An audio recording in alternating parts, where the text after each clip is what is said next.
Are you gonna get up here on the lap, sir? I'm talking to my cat. Radar's down here, and he doesn't. He wants to be on my lap, but then at the same time he doesn't. And it's mainly because like I space my legs sometimes as I move around, and having a cat on your lap is not always the easiest thing to do. And try and work, keyboard's in the way, that sort of thing, and that's fine. That's totally fine. So, let me see here. All right, so I think the levels are good. Let me double check this here real quick. Okay, I think that's gonna work. I think we're gonna be good here. So this is a demo of a game called There's No Dinosaurs 2. I didn't even know there was a There's No Dinosaurs. So this evidently seems to be some sort of hide and seek game. I'm not sure. Let me see here. There's something here that points to error 3000. I don't know what that is. Okay, so let's go to play. Oh, okay. Library locked theater. Let's click in here. So what is this about here?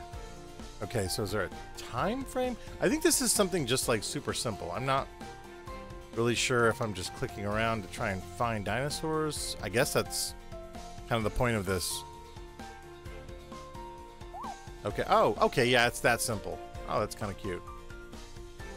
So, yep. Oh, wow. Okay, so it's just parts of them too. Okay, that's pretty hilarious. So that's a dog. This is pretty brilliant. I like that. Okay, so full disclosure, I am kind of sucky at this. I never liked Where's Waldo because I was not able to do it very well. But I am fascinated by how long this might take me. It's really weird because I enjoy stuff like this, but at the same time, I always feel like, oh god, somebody else. Oh, tiny Triceratops. Okay, so that's one of two. Oh my god, okay, so I can zoom out and zoom in. I guess that's helpful. That's really helpful. And yeah, right there, boom. Okay, right there. There one. Oh, kitty cat. Gotcha. Good thing I messed with that and figured that out because I really didn't know how this was gonna go. Oh, there's another one. Okay, see this, man, this is actually pretty cool. I am genuinely enjoying this. This is really cool. Let's see here. Art direction, it's pretty nice. Looks like it was done digitally, which is cool. I am all right with that. That's hilarious. What am I missing here? Okay, you're one on the back end of a... Oh, right there. The stylized stuff is just getting me, man. Okay, so there's evidently pterosaurs in here. And a couple of other things. What am I missing?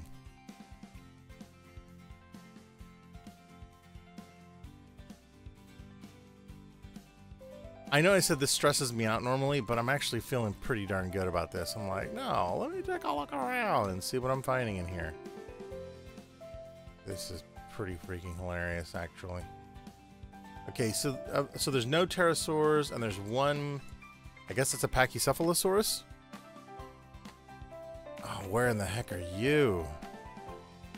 So this has got to be a timed thing. Hopefully the ranking won't be too bad. Where would you be, Mr. Pachycephalosaurus? Missing it somewhere. I know that's not it. Is it? Was it really? Huh.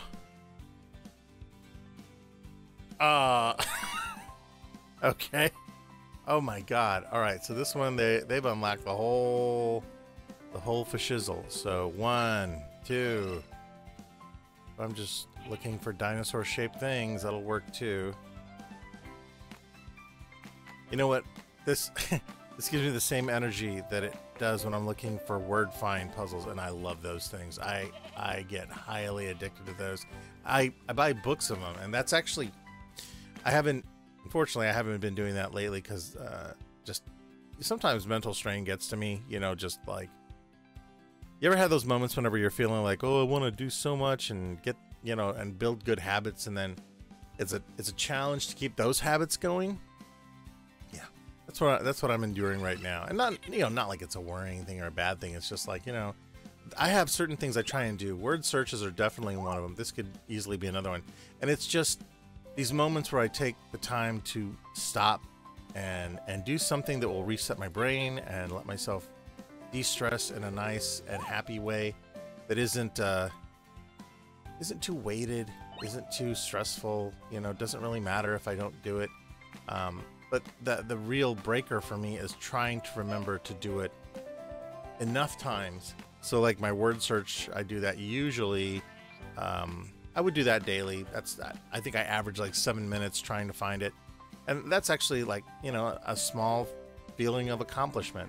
I also practice, I do Duolingo, and I've been pretty good about at least doing one lesson every day. There's a lot of times that I end up messing that up, but I have a pretty bizarre thing with that. I think I've told this story multiple times before, but I'll tell it again right now.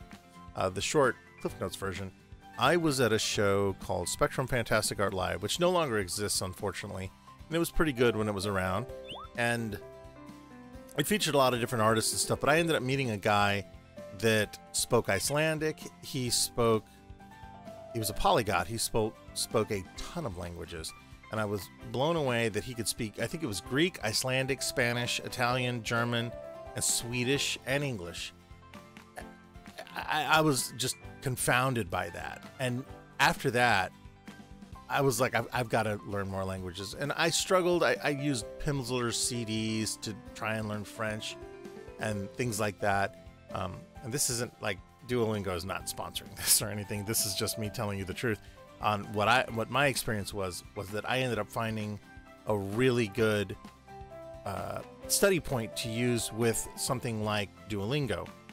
And now I study Spanish, Italian, German, French, math, music, a couple of different things daily. And then I also have a chess app where I play chess, and you do the puzzle things on there and everything. The idea was that Duolingo was going to be the unofficial tracker of how many days I did everything. So far I've managed to do word searches, chess, certain hobbies of mine for almost 700 days in a row, give or take, because some of them I don't do all the time, and they were sick days or just days I didn't feel like doing anything. Oh, see, I've been scrolling over and finally found that one.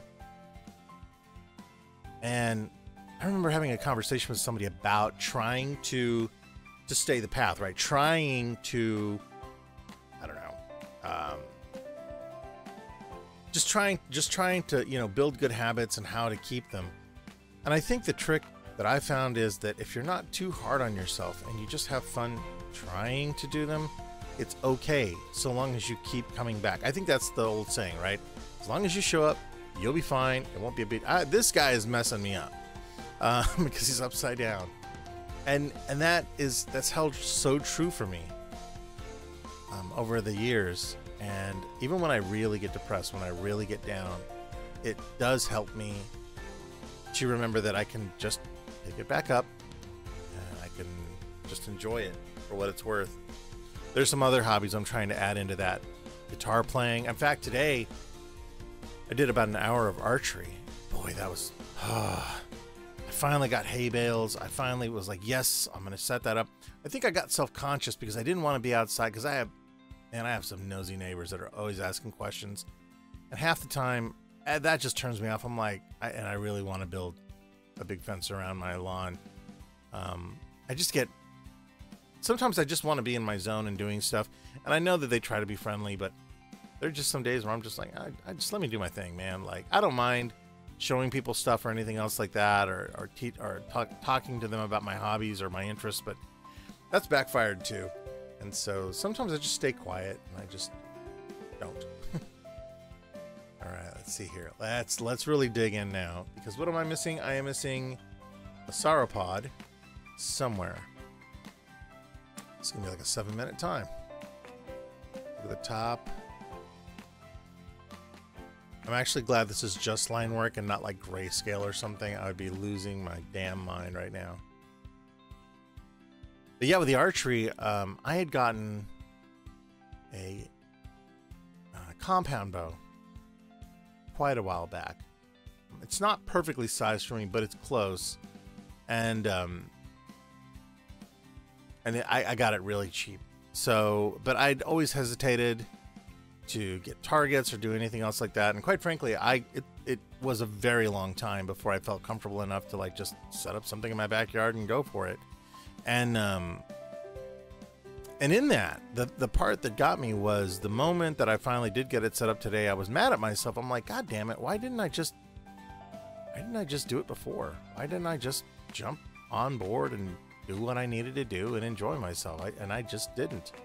I let a lot of good time go by, and I don't plan on doing that to myself ever again, because that's just a bad way to go about things.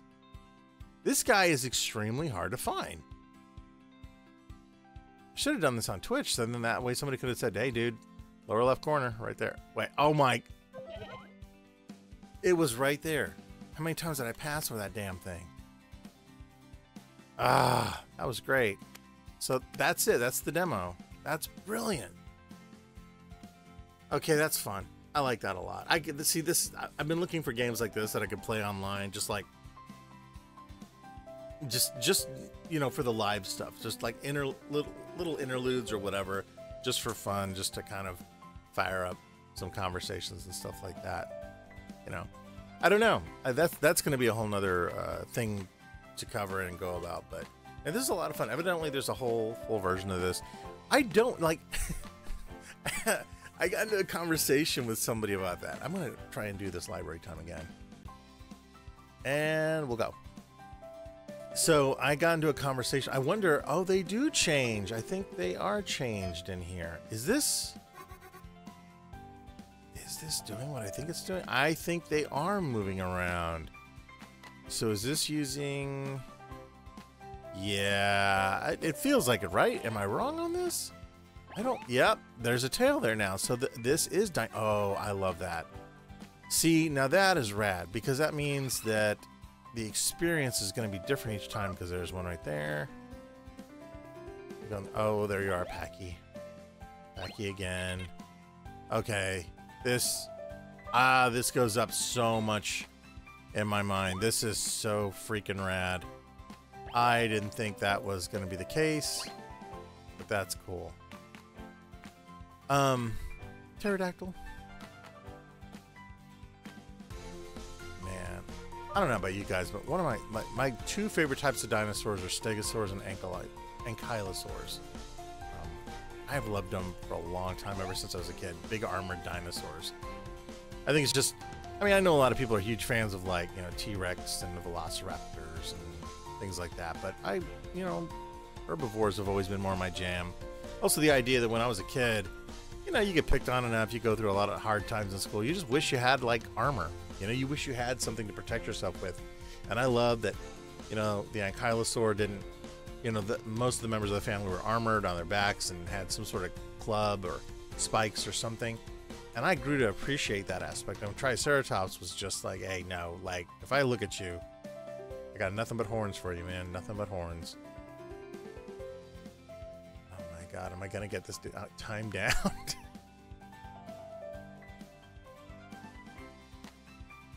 This is hilarious. Okay, see, and this is going to be one of those things where I'm going to be looking and looking and missing what is obvious. I love that this seems to be, I think the term is procedurally generated. Oh, see, missed one right there. What am I down to? One more dinosaur. I cannot think of the name. The one, that's not a stegosaur. I'm not sure if that's a stylized dinosaur of some sort, but it's something. I just want to try the second one after this one more time. So, oh, right there. There you go. Ooh, you were a hard one. Time went down by almost a minute. That's great. All right, let's see if we can get down below 7 minutes on this one. All right, I gotta jump up here in the corner, and we're gonna go hardcore with this. So, boom, boom, right there. scoot this over. This is fantastic because I understand that it's hidden dinosaurs in this, man, but good gravy. You could hide anything in this. Like clearly, I would do this if it was cat themed, robot themed.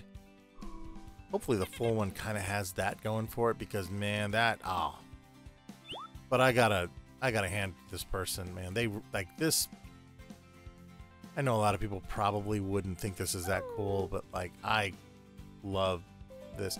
I actually was having a conversation earlier with some friends and colleagues of mine that we're designing games, and we're talking about, like, you know, what, like, it was hitting me like when we were talking about the game aesthetic and what it was, like the sort of audience we'd be going for, and, you know, and I tend to have a different view on games in regard to the fact that I don't mind games that kind of retread a mechanic or an action or something. This is simply Where's Waldo, for example.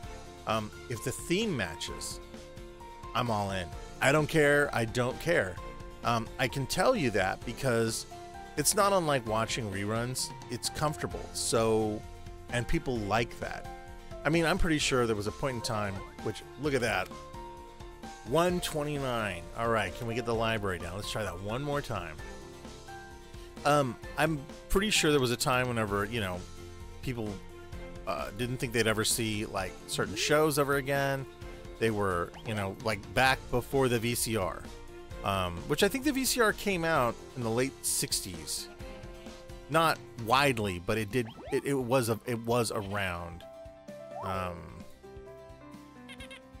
See, now my eyes have kind of adjusted to the shapes of the dinosaurs, so that's kind of cool. Another one there.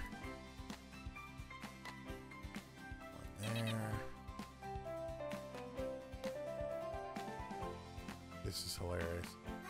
But I was saying that, like, I kind of wonder if there wasn't a circumstance where, you know, because I remember distinctly that before that I would see movies, and before I knew about what VCRs were, because my parents didn't have one for a very long time, I figured when you saw a movie that was it, and that was true. I mean, through most of cinema's history, even television, why would you want to see something that's already been broadcast? Why would that be the norm? You know, that probably didn't make sense to a lot of people. And then I think we almost kind of learned to appreciate the fact that we could own things on VHS, on Laserdisc, on CD, DVD, you know, performances, stuff like that. And I remember, to that note, I also understand the detriment that happened with that, which is also manifested because of live streaming and things like YouTube. One of my favorite comedians, Eddie Izzard, talked about how he didn't like the advent of YouTube and that sort of thing, because if he went somewhere and somebody filmed a segment, he was now out of jokes, because once you saw it online, the reactions weren't the same. And I can completely understand that. I totally understand. I am missing one sauropod. And that, you know, but at the same time, I think with comedy, that's a slightly different thing than compared to, like, going and seeing, like, a Shakespearean production or anything else like that. But I digress. The point was that when you're designing a game, the more familiarity you have in certain aspects, I think that actually can add to the enjoyment factor of what you're playing, because then you don't have to explain it too much more. It's probably one of the reasons why, like, after games like Super Mario Brothers came out, there were so many games that followed that same platforming aspect. It became, you know, standardized in a weird way. Where is this guy? Oh, I'm not going to be at my time. I know I'm not. This isn't happening. Yeah. Mr. Sauropod, where would you be, sir? Here's Mr. Abe Lincoln talking to somebody. Yeah, no, I know I've blown the time. I'm glad there's not a timer on the screen. I'd be freaking out. Oh, it was right there. You know what? That's not terrible. For some reason, I thought that was... I was so panicked, and I think, what was my last time? Like 6-7 minutes? That's ridiculous. That's abso-freaking-lutely hilarious. Well, that's grand. I love that. Yeah, I highly recommend it. The overall design is gorgeous. I love the line work. Illustration-wise, this is freaking adorable. It's chibi-like. It's just fun. I love this. The dinosaur here kind of reminds me of the mascot for Dinosaur. Or it was not Dinosaur Jr. I don't remember. There's a band that has a small dinosaur like that I listen to. I have a few of their albums. So yeah. So there's no. I don't think there's any. There's the social media links. I don't know what this does. It says error 3000 or error 300, so that's not going anywhere. Settings, play, quit. What are the settings? Oh. Well, that's interesting. So difficulty normal. Oh, what is this?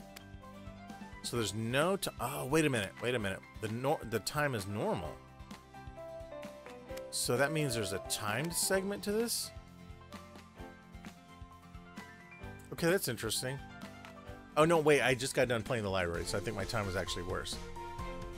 Is there time in this? All right. Let's go back in this and try this again. You know what? I should have clicked on those dinosaurs right when I saw them. Now, what I do wonder is how many times do they show up in the same places? Yeah, see, he's back here, so maybe there's just two variants in this one. Or maybe it replaces in certain places over and over again. I'm not sure. I would lose my mind if there were Triceratops that were full grown that were that small. I think that was actually featured, right? Wasn't that in the actual Jurassic Park novel? I don't know if it was Small Dinosaurs. I think it was...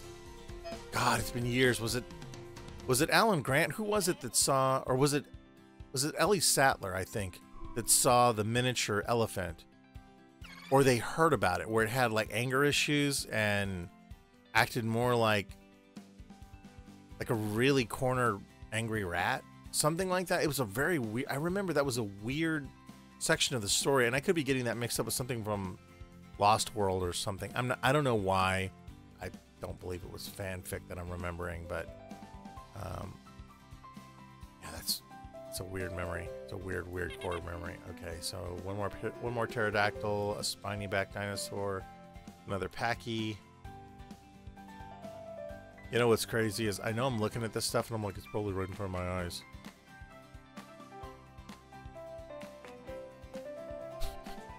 These kind of things, this stuff always brings up like, oh God, the awkward, there's one. The super awkward stuff of doing something like this for team building exercises. Jeez, yeah, okay, so it does look like they're placing over, so probably in the full version of the game, they're a bit more random. Or maybe there's multiple patterns. I don't know. What have I got left? One Pachycephalosaurus and one Pteranodon, or Pterodactyl. There he is. And one Packy to go.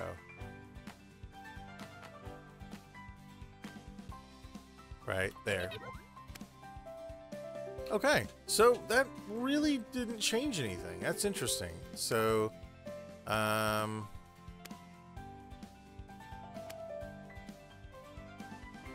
oh, wait a minute. Okay, so if I hit save, go back to that.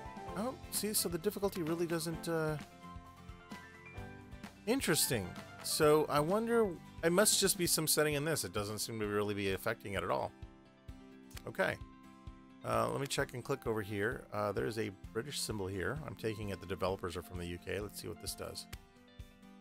No, it's got multiple languages. Okay. Korean? Alright, so yeah, that's just that. Interesting. So there's nothing in here about the developers or anything else like that. I'm certain I'll put the information down below.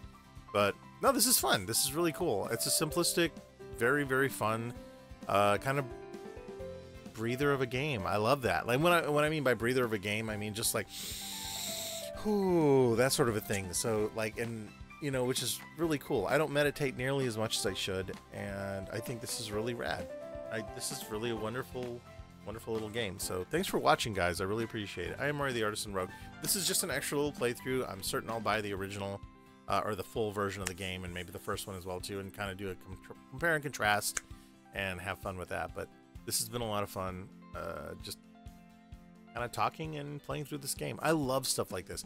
I'm starting to get more into the casual game because then I can have more of a conversation, because there's nothing drives me weirder or worse than whenever you're watching a playthrough and there's just no real good. There's no real good storytelling or talking happening. It's just like, here's what's going on in the game, and for me, that's kind of super boring. It's no offense to anyone that's doing that kind of streaming, but like I always feel like, you know, I'd like to talk about more with the game and more about the game while I'm playing it than that, but to each their own. Once again, thanks for watching, and I will catch you guys in the next playthrough. There'll be another playthrough this week. Depending on how I organize this, you may have already seen it, but I'm going to keep on going with The Last Campfire until I finish that one, and before I jump into any other games. I'll play probably a few more demos that I have, if they're still operational here on Steam, and then go from there. I'll catch you in the next playthrough, guys. Thanks.